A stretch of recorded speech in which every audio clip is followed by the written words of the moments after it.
Sit with my good friend Colin Campbell. I'm Gary McGowan, and we're gonna dive into something really cool. So I'm sure everyone's interested on what makes teams so successful. Whether you're a team of 400 or a team of two, there is a certain piece, a certain ingredient, Colin, that we're gonna dive into today. So let's roll the intro.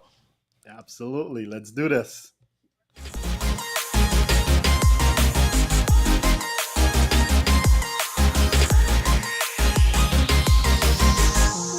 That's right. This is the CEO Mindset. That's Colin Campbell. I'm Gary McGowan, and we are diving into kind of that secret sauce, that secret ingredient, which is not going to be so secret in a few minutes, of what makes great, successful teams gel together, work together, and work collaboratively together. And there's something that's really, really important to the synergy of that. Listen to these words, Colin. I'm saying I it like without the way you're saying it. setting this up. That's right. That's right. And it's important, whether, like I said, whether you're a team of 400, 200, or two people, or even your family at home and your friends, there's something that is so incredibly important to that relationship. So I teed it up for you. You take it from there, and then I'm going to ask you a handful of questions around what we're going to be talking about today. That word that Gary is referring to, the one word that summarizes all of this, is the word alignment. And whether you're in a relationship of two, you're dating and you're looking to get married, as the two of you come together, are you in alignment with what that future looks like? As a CEO of a company for, 250 or 400, 1,000 people, is everyone in alignment? Because once we're in alignment and everyone is going in the right direction, success will take care of itself. And that is what we're going to be talking about today. So we're going to just dive a little bit into that. But maybe, Gary, you might have some questions. So let's start with what you have. Well, my first question is I'm going to circle back to a conversation that you led for our leadership team a number of months ago, and I thought it was just a great analogy. We can talk about alignment and synergy and working collaboratively, but the analogy that you used, and I'm going to let you take it from here, is your car. Like, we've all got four wheels on a car, and guess what? All four wheels need to be in. They need to be in alignment. We know every time, living in Canada here, you're aligning your car at least twice a year, when you put on your winter tires, when you put on your summer tires. And we know once a car is all the tires are in alignment, we're going to have great fuel efficiency. There's going to be less maintenance to take care of in the future, which results in future expenses. Um, we'll get a smooth ride. All four of the wheels, we're going to get a smooth ride. We're going to improve the safety of that vehicle because all of the wheels are in alignment. And the truth is, we're going to increase the life cycle of every one of those individual tires. So that is it. Now, looking at it as a vehicle, a car, let's look at it as a business. You are in business with five individuals. You are the driver of that vehicle. You have the various departments, whether it's your four wheels. Are all those wheels are in alignment? Does everyone know what the vision is? Your vision as a CEO, right? I think in building any company, it requires 1% vision and 99% alignment, making sure everyone is on the same page. Because if everyone on your team is going in the same direction, like we mentioned before, success will take care of itself.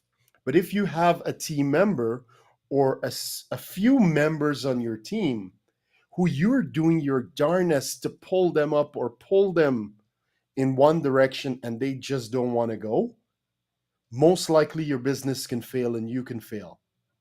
And what I also found, the opposite of that is true as well. Let's say, for instance, you have all intentions of going up, but the individuals on your team, they don't want to move up, or they don't want to go to that level. Ultimately, it can bring you down as the CEO, or it can bring the business down. So when we talk about alignment, is to use that analogy of that car, really gets that visual there, where all of the wheels needs to be just running smooth.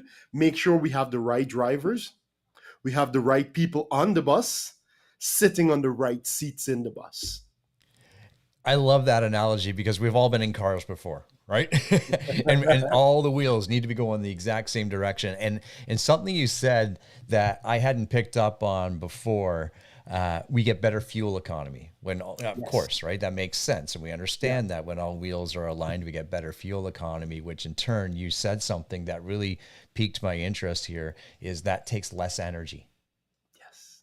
So think about this, Colin, too. I wonder if we sit back and look at and observe the current teams that we're in or relationships that we're in, and if we're running out of energy, perhaps we're not in alignment because we're having to work And extra hard or put extra energy into something that collaboratively together it would be much easier. absolutely. And that might not be any fault of the team. As a CEO, they might not know what that vision is. So if we don't know what that vision is, how can we all be in alignment, right? Bring it back to a relationship. Um, two individuals. One wants to have a huge family, and the other one doesn't. At what point do we need to have that discussion to say, hey, I wanted to have 15 kids. What were you thinking? Heck, all I wanted was a dog. So at some point, we either need to make a compromise, or we're going to get in alignment, and it's going to sway either way. So as leaders, as CEOs, as head of our households, it's just making sure that every one of our partners, our team members, our family members are all on the same page. They know the direction in which we're going. And that is what will create alignment. Yeah, I love it. So let's talk about some practical ways we can help our team, our relationships, be in alignment, and perhaps also internally. So we may have to do some soul searching. Maybe we're not in alignment. Yeah. We don't always have to assume that other people are not aligned with us. Sometimes we need to adjust and come up with an open mind. And the first one I believe, Colin, that is kind of the easiest here is how important, obviously this is more of those rhetorical stupid questions, Gare, but we need to communicate what our purpose is, our strategy is. Like, how important is that? Absolutely. As a family, we are going on a road trip. Everyone is in the car. At some point, we got to say, all right, guys, we're going here. And that is the power of communication. We're letting everyone know in our vehicle where are we going. How many pit stops do we need? Or did we pack for this trip? Is it a day trip? Is it across the country trip? You know, so communicating the direction in which we're going is not important for us as the leader, as the CEO, but for everyone on our team as well, because everyone on our team, they'll come with different strengths. I know for every one of our family trips that we're taking, we never have to worry about packing water or snacks. That's my daughter. Right away, she knows there's a trip. She goes, she gets water for everyone, she gets snacks for everyone. Isaiah, my son, we're going on a trip. He knows, okay, I'm going to be packing the car, and I'm going to be putting everything in the car so that when mommy or daddy dare decide to drive, everything is all packed up.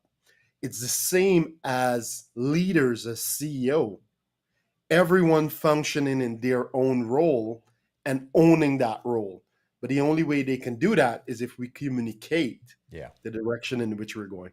Yeah, no, that's great. And secondly, too, I think as CEOs and as leaders, we often forget how important it is to tie the individual contribution to the overall success, right? Yeah. And sometimes we miss that high five or pat on the back or job well done. And sometimes that's all people need. So talk to us a little bit about, encouraging and motivating and saying thank you to those the individuals, because without the individuals there's no team, right? Absolutely, absolutely. And it's taking time to recognize, because as leaders, sometimes we get caught up just in the destination.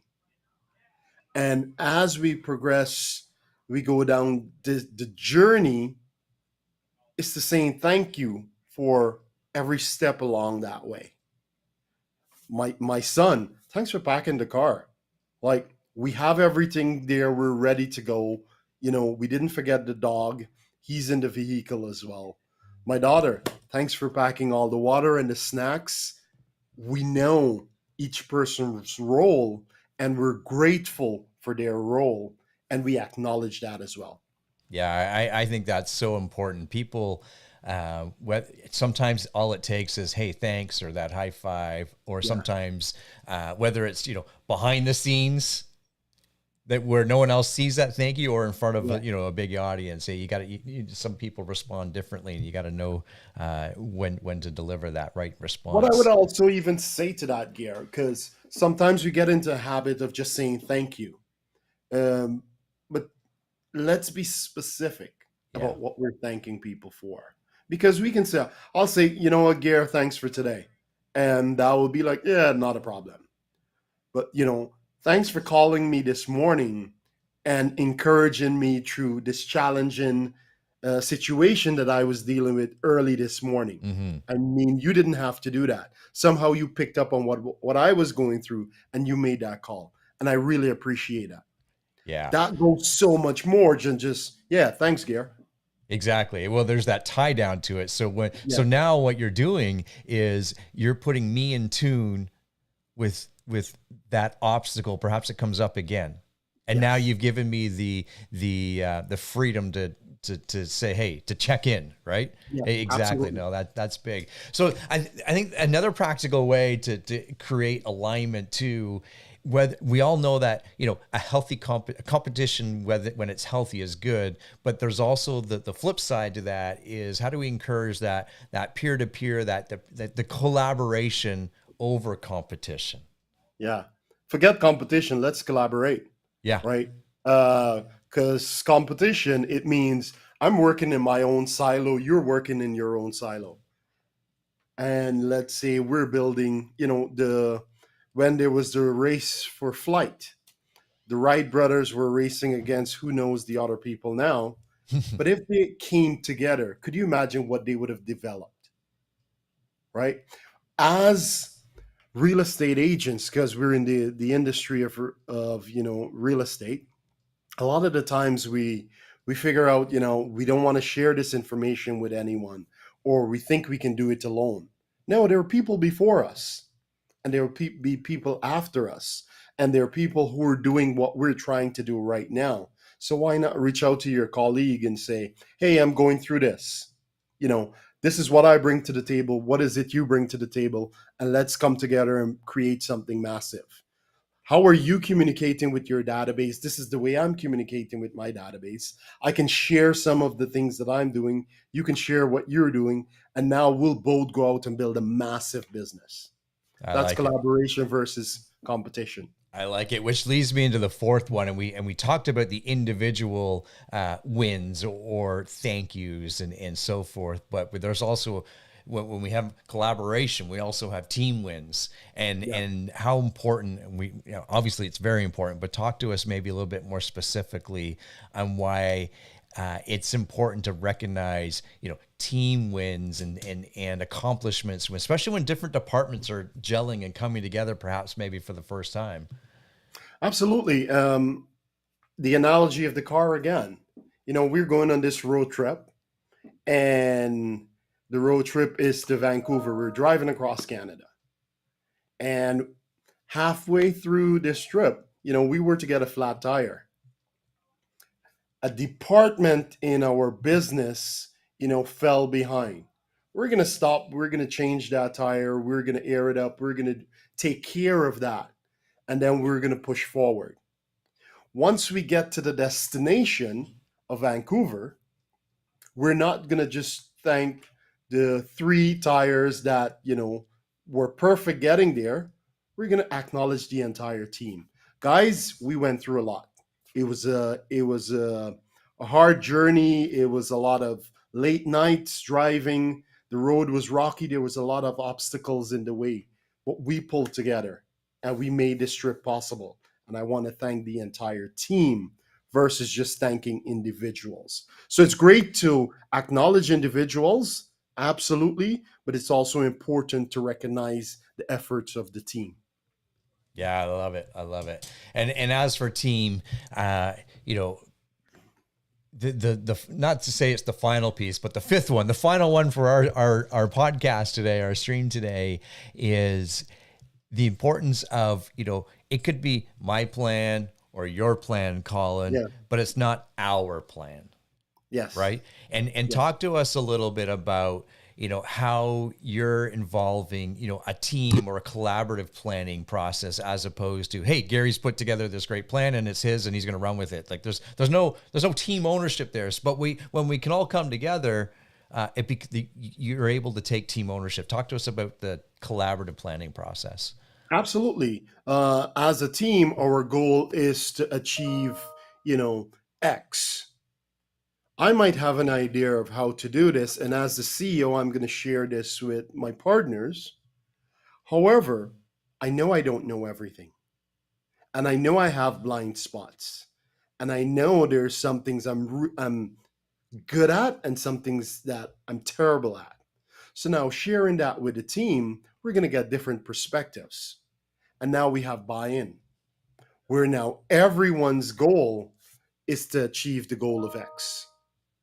Everyone's goal is to go to Vancouver.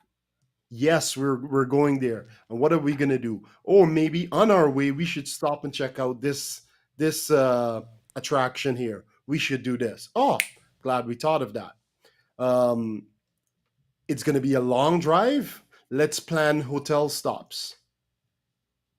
My mind, we're just driving. And then when I'm tired, I'm gonna be like, oh my gosh, we should stop for a hotel. Right? So that is the power of involving everyone on your team with what that goal is, and you get that buy-in. So it's not just I'm driving to Vancouver and the rest of everyone else in the car, they're passengers. You know, we're all going to Vancouver. I We're like it. all going to achieve this goal. And this is how each individual person are performing in their role, um, allows us to achieve that goal. Yeah. I like it. I like it. So, team alignment, using the car analogy, having our wheels aligned, better gas mileage, less energy to get there, collaboratively working together. I love all this stuff. So today we talked about communicating with our teams and tying the individual accomplishments down to that team goal or that goal. Encourage our peer-to-peer collaboration over competition with each other, celebrate team wins, and of course the planning process that's together. I love it, Colin. Some closing thoughts today. So just as a car will run smoothly when all the wheels are aligned, so will a business run smoothly when all the departments are aligned, when all the individuals on that team are aligned. So make sure, and it's our jobs as leaders to make sure that we're all in alignment. But first, we need to share what that vision is so we can all be in alignment. Yeah, well said. Well said. So that is team alignment. That's the conclusion of the CEO Mindset today. And we thank everybody for watching. We'll see everybody on the next episode. Bye for now.